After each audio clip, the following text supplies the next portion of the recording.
parce que j'en vaux la peine.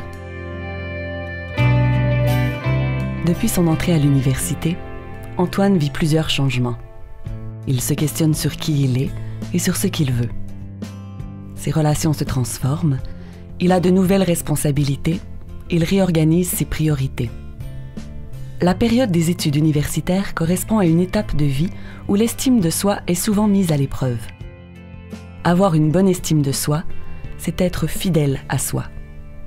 Faire une évaluation positive de sa valeur personnelle, se considérer important, aimable, valable. Antoine se sent mal dans sa peau et doute de lui dans plusieurs situations. Il se demande quelle importance il a pour les autres. Il lui arrive souvent de se comparer, de se déprécier. Dans sa relation avec Chloé, il n'est pas tellement heureux. Il trouve qu'elle ne prend pas leur relation au sérieux, qu'elle ne tient pas compte de ses besoins et le critique souvent.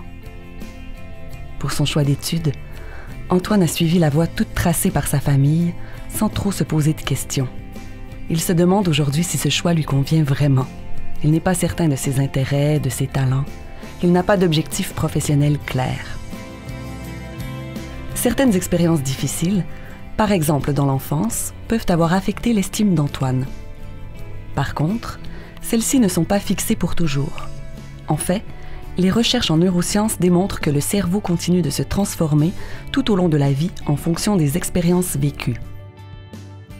Si Antoine modifie certaines façons d'être et d'agir et s'entoure de personnes avec qui il vit des relations plus respectueuses et positives, des changements peuvent s'opérer en lui et augmenter son estime. Il ne serait pas mieux pour Antoine de développer ce qu'on appelle une surestime de soi. C'est le cas de Chloé, qui cherche constamment l'attention, se durcit face à la critique et impose ses besoins.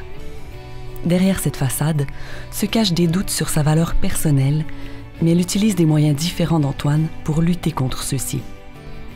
Antoine est souvent tenté de se valoriser dans des éléments externes ou sur lesquels il n'a qu'un contrôle partiel.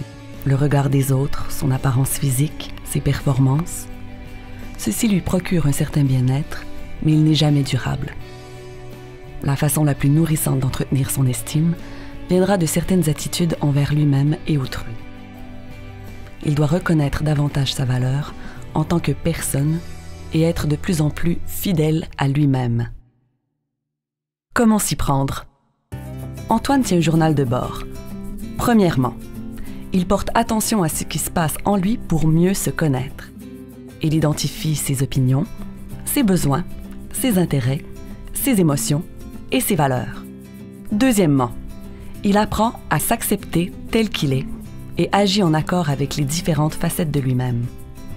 Il tente de faire taire sa petite voix intérieure négative afin de développer une meilleure image de lui. Il prend le temps de reconnaître ses forces et d'apprécier ses réussites. Troisièmement, il développe de la compassion envers lui-même. Il apprend à accepter ses limites, ses imperfections, son humanité. Quatrièmement, il fait des efforts au quotidien. À chaque fois qu'il agit à l'inverse de ce qui est important pour lui, son estime diminue. À chaque fois qu'il agit en se respectant, son niveau d'estime augmente. Il s'attribue ainsi plus facilement ses réussites puisqu'elles sont le fruit de sa persévérance. Enfin, les relations que l'on développe sont souvent à l'image de l'estime qu'on a de soi.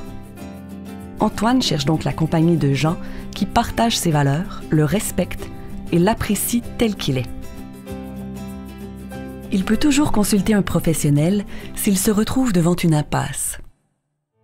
Il prend le temps de se questionner sur ses motivations personnelles face à son projet d'études. Il fait un bilan de ses compétences et intérêts. Il réalise l'importance de trouver un sens à son projet, à faire son propre choix. Par ailleurs, il apprend à se connaître dans sa relation avec Chloé. Il découvre ce qui lui convient ou pas. Il prend conscience de l'impact négatif qu'ont sur lui les critiques de Chloé et décide de ne plus les tolérer. Il se met à exprimer plus clairement ses limites, ses besoins et à demander le respect. Il sera davantage en mesure de décider si cette relation lui convient ou non. Au quotidien, Antoine a une multitude d'occasions d'être un peu plus fidèle à lui-même.